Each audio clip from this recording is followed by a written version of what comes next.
from now. We're switching to English. Kristijan, welcome to the show. Thank you so much. Your first time on the show. Dylan's been here a few times, so but it's great to have you both, and thank you for that live rendition of one of the first singles of Dylan. And we're kicking off this interview. First of all, I'm going to focus on Dylan. About, let's say, 2022 was a very significant year for you in terms of. Obviously, stepping out solo was a bit before that, but 2022 was the culmination of a lot of work. The album, of course, the release of the album as well on vinyl, which was quite in itself something special as well, and a big step away from your comfort zone here in Malta, where you had become pretty well known on the local scene. So you decided to take a step outside of that and kind of find a new challenge as well. So something about that in your own words, 2022. Okay, so 2022. In fact, Feeling Shit Right Now, I think, was the most significant event. Actually, it was the first single as a solo artist after I left Royals. And Feeling Shit Right Now was released during the COVID pandemic.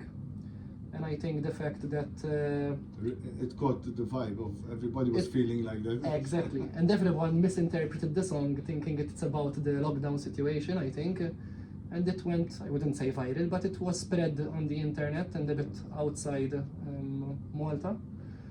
So it gave me a lot of encouragement about the future singles I would release. So but that you was already had the singles in mind as well. And I already had the, which singles were mean, going to be. Whether or not that caught on the way it did, you still had a plan in place on releasing more songs. But obviously, the fact that it caught on so well Absolutely. Was a big step. But the other singles as well, I mean, quite a few singles you've released since. Yeah. So you were slowly building up this, not only a repertoire but also a name for yourself, because you were also playing live gigs around the island, and you had the occasional trip abroad as well in between, which I think maybe they were feelers for what was to come. Yes, it was very inspiring. I had an opportunity to go to Romania 3 years ago, in 2022 actually. I went to Romania to do a gig over there.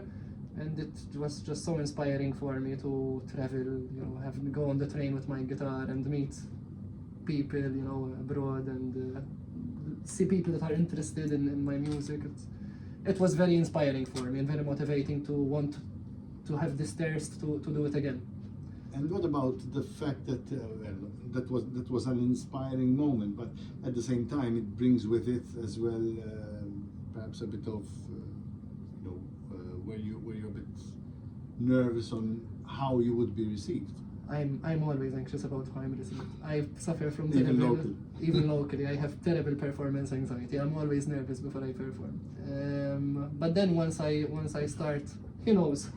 I drive him crazy. He's the one that calms me down actually. Which is strange really, because all right, before you were in Royals before, so it was like the two of you. But eventually, stepping out on your own was a bold step then, because if you get a bit of anxiety, you don't have that other person to calm you down, right? I don't know how long you've been working with Kristijan here. I mean, a year now. It's been a year already, so I mean. It's good to have a partner in action that you can bounce off your anxiety. Hey, so first of all, I think I give him more stress than I'm not calling, and partner in music, Let's make things clear. That was clear from the start. Yes, of course. But joking. How did you get to know each other? The jam sessions. So Crossroads, bar in St. Julian's, hosts a weekly open mic session every Tuesday. And I went for an open mic, and we met over there the first time. And started gigging at Gourmet. So he had a residency gig every weekend at Gourmet, which is a Macedonian restaurant in Sliema, and he needed a singer for one of the gigs, and I joined him, and we hit it off. And we continued gigging 3 times a week for. So I mean, for past year. So by now you're pretty well accustomed to each other's. We know the vibe. Quirks. Yes, quirks. As well. The whole process, and like if you need to calm him down. He does. No, I do. But you know, before the show or during the show, I think I stress him even more. So Kristijan is he's a proper so he is by far the best guitarist I've ever met, and he's studied music at a university level. He's very technically good, and he's a perfectionist. So he's very perfectionistic when it comes to the setup with the equipment. And I'm more of the artistic type, like let's go. We'll see how it goes. We'll see how it goes. Yeah. But it helps. It relaxes me knowing that he is on the ball with those things. I can feel much more free. All right, but obviously he's gonna have to hold you back from being too free. Yes. Yes. All right, so there's that kind of balance.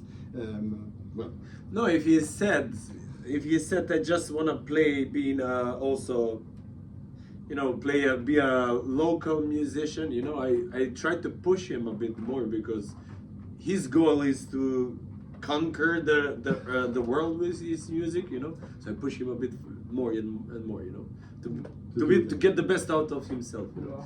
right. So, going back to playing abroad, when you decided after that first experience that made you feel good about it, what was it and when did you decide, okay, this is what I want to do, I want to step out of Malta for a while and travel around, and I don't know if there was a plan of where you were going to travel and how, and you know, like, or maybe just go wherever you know it takes you, basically. It was crazy, but I can't say it came suddenly. All my life I wanted to be a full-time musician. All my life I dreamed of every musician. Nobody makes music for the bedroom, you know. Everybody makes music so that it can be heard, to share it, and that was always my dream. But life happens, and you choose your career and money and everything. So you get diverted to other paths. But music always kept. I always had this. I mean, yours was a tough decision. You're a medical like, career. You have a medical career, like you were sorted. You know, I invested a lot in it, but music kept nagging at me. Like, but, I mean, that's still there. I mean, it's a fallback plan as well. Absolutely, not just a fallback plan. I liked being a doctor. No, but at the moment you're focusing on music more right than now I'm anything. full-time. I'm full-time. So in case, you know, at some point you think, you know, I need a break from this, you can always go back to that. So yes, but it was a hard decision. But it was music was always nagging at me that I wanted to give it my 100% focus. And then when I released the album, which I had worked so hard on making, easily 4 years of writing and throwing away songs, writing new ones, hours and hours in the studio with David Vella and Temple Studios. It was my life's work on this album. And then I said, what, I'm just going to release it and not give it so much importance. So I decided to quit my job for the time being and just focus on touring and promoting the album as much, of course, and because as far as possible. once you've put so much into it, then you want to see it get somewhere as well, not just sit there like on your cupboard, you know, whatever, you know, and think, oh, I've done that, but like a trophy. Yes. As respect for me, as it's respect like a photo album, you know. Exactly, as respect for myself and as respect for David Vella, who also poured his heart into this project, and I couldn't just let it rest on the shelf. And out of all the countries that you managed to visit in the past, I think it was past 8 months? 6 months. Or something like that. I know, I remember it was something like that the last time you were here, which was just before you were leaving. What were maybe the most prominent experiences that you took back with you from the different places you played, different audiences, different countries? And I suppose different countries, the reactions are different from the audiences as well. And bearing in mind that you are a new voice, a new face to them. Absolutely. They never heard of me before, of course, and Malta, the strange small country. This doctor, once formal doctor, trying to make it as a musician. No, so some highlights. Honestly, every country had its highlights. For me, what sticks out the most is my 1 month that I spent in London, because it completely. That was the most recent, I think. No. No. Or was it before? After London, then Kristijan joined me, and we had a few gigs together in Macedonia. Then Poland. Then I had a small gig in Poland. Okay, and why did you decide that London was going to be a month long? Because obviously maybe London might have been the most challenging place of all. Absolutely. I mean, there's hundreds of venues, maybe more, and The competition thousands is fierce. of bands trying to Fierce. get a slot. And I mean, the terms of getting a gig in London are very Yeah. challenging, very disheartening to a certain extent. Yeah. But I'm sure you managed to get Yes.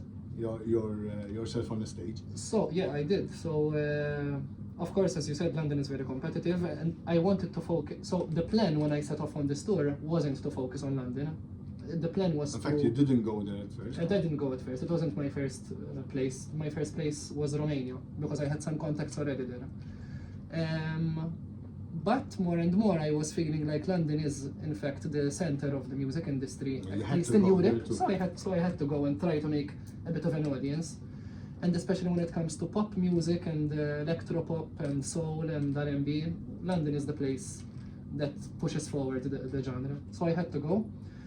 I had made one friend there who had visited Malta, and he's a professional full-time singer based in London, Danny Aaron, and he had come to see me and Kristijan play, in fact, at Gourmet, and he even sang a song with Kristijan, and we became good friends. And so as soon as I went to London and I got in touch with him, he immediately started to take me to open mic events, make me meet all his friends, and network a lot until it got me official gigs. And it took a while. I spent a month in London, and I only got actual gigs in the last 2 weeks that I was there. Of course, until you get the Yeah. contacts as well. I mean, open mics help as well. Open mics are the way to go. I met amazing musicians there that played with me, and I learned so much from that experience. Definitely. So, stranger in a strange land, but still in the middle of hard competition, very heavy competition as well. But at the same time, I mean, open mics are not seen in a competitive way, I suppose. Not in London. In London, it's Are very they? competitive, yes. From the experiences when I've been to an open mic, not obviously observing, not being part of it, but you sense there's more of a laid back attitude, kind of let's jam together thing. In some venues, yes, but in other venues which are much more famous, and they're famous for having actual music industry people frequently I see. visiting, Okay, that's different. it gets. Yeah. If there's music industry people present, then obviously people are going to want more Yeah. of the attention, hogging the limelight, and Yeah. making a bigger impact than other people. So Yes, yeah, and they're very conscious of how long you spend on stage. you have your slot. So you have your slot and you don't overdo it. And you have to get on with. They have a house band at these gigs, which are some of the top musicians in the country, are playing at these open mics. And you learn to quickly, you have a limited time, and to quickly organize Which is basically taking the concept of open mic to another level when you have the house band. a house band, yes. Because I mean, at its rawest form, I suppose an open mic would be nice to have musicians actually turning up there and sorting out something amongst themselves. Yep. Then it would be a real open mic. Yes. I mean, when you have a house band, it's a bit more structured. It's I would say, it's structured. So But conditions you a bit. yeah, but I played my own original music at these open mic events, so I need to quickly show the musicians the chords, the rhythm, and You need to know your stuff. You need to know your basically, stuff, yes. You're not just going to go out Yeah. there and in these certain venues anyway. So when you got to know Kristijan, was there now that chemistry that got you working together now for the past year? But has it also translated into working together in terms of songwriting as well? Definitely. So we got on well as friends, and even because we spent 1 year of playing together every week, multiple days per week, we got to know each other very well. And at first it was a curiosity, you think we'll manage to. So Kristijan, before coming to Malta, you had released your own album. Called, Yeah.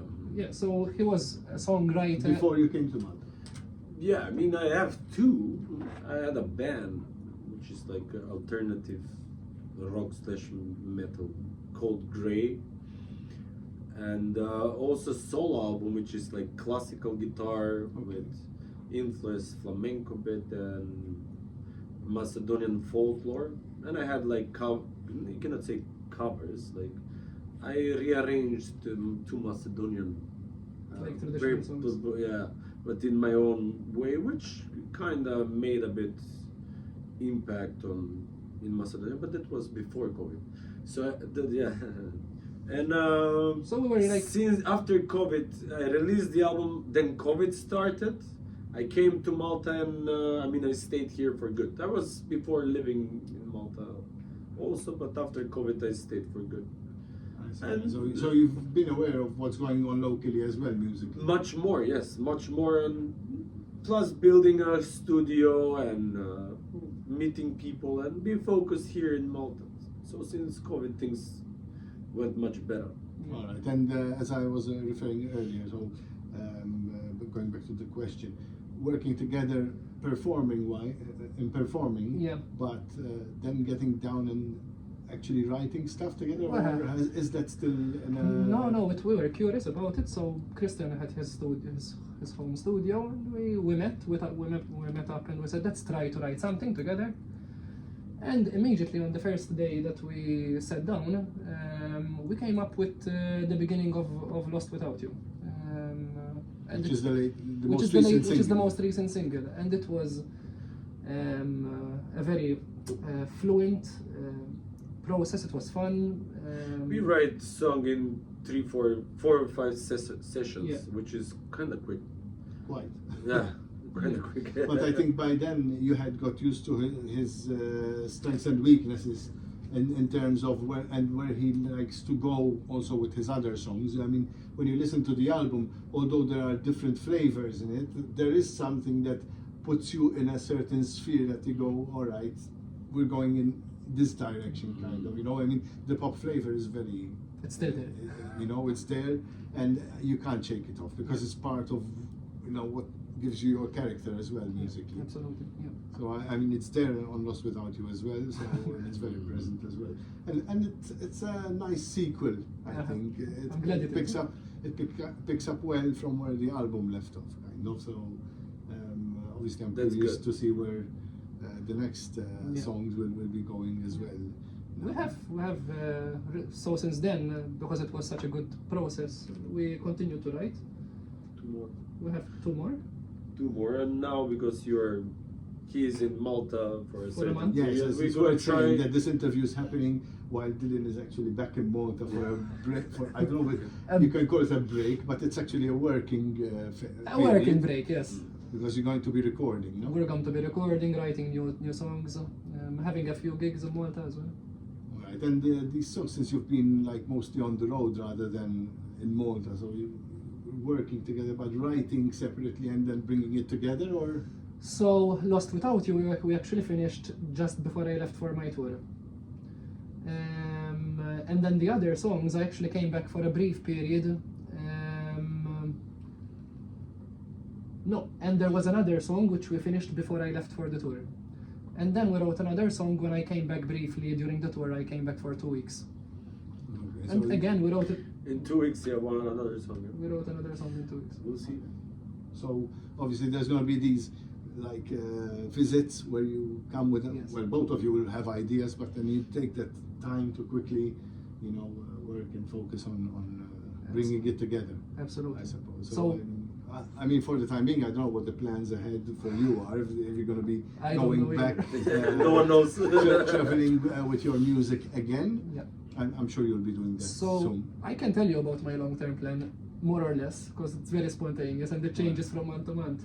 So you can tell me now, but in 2 months Who or 3 knows? months, you'll be here and you tell me I changed everything. So the plan is to visit as much countries as I can. So I want to visit America. I want to go to Los Angeles and try and get a few gigs and make some new fans over there. And Asia, because I signed a licensing contract, 3-year licensing contract with a company which is based in South Korea. So I do want to spend a bit of time there. And it's a good market. And it's a good market for pop, so perfect for me. But ultimately, because I had such an inspiring time in London, I think I want to base myself in the UK, in London, Okay. after the tour. So right in the heart of the competition. Right in the heart of it, Yeah. yes. Because you could have chosen to be in mainland Europe, for example, and that would have been maybe, I don't know, maybe more rewarding, I suppose, because you have a better reach of more countries. Go training it. Yes.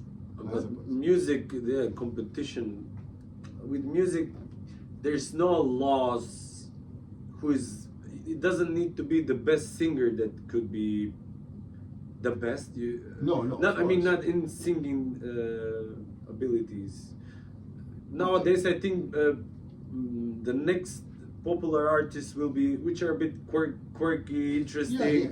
You know, a bit more fun. I mean, there's with always, certain vibe. There's always some songs that are a bit quirky and they kind of stand out. Those You know, are exactly, and even people, not the prettiest or oh my god, you know, you get my point. I think now it needs to be something different. And, different, yeah. Everybody's striving to get that. But Yes. obviously, like I said, if he's going to base himself in the UK, he's going to be, especially in London, he's going to be like in the heart of the competition. Yeah. But at the same time, it's also in the heart of where it's a music capital. Yes, but I'm not seeing it as a I'm not looking at the competition. I'm looking at making friends and collaborating with No. people over there. So basically, finding your own space there and Yes. working Yes. out from there, outwards and upwards. Exactly. Oh, at the same time, London is very well connected to Malta, so its Yeah. flights are cheap and flights are frequent. So I will still be connected to this place, doing gigs over here, doing more songwriting with Kristijan, with David Vella. So I'll still be very much connected here. Yeah, so we'll be having an opportunity to catch up again. Oh yes, of course. Definitely. Well, I appreciate that you keep me informed, which you have done actually, and this is why we're here today, because I knew you were coming over. We've planned this about a month Yeah. and a half ago or something like that. Yeah.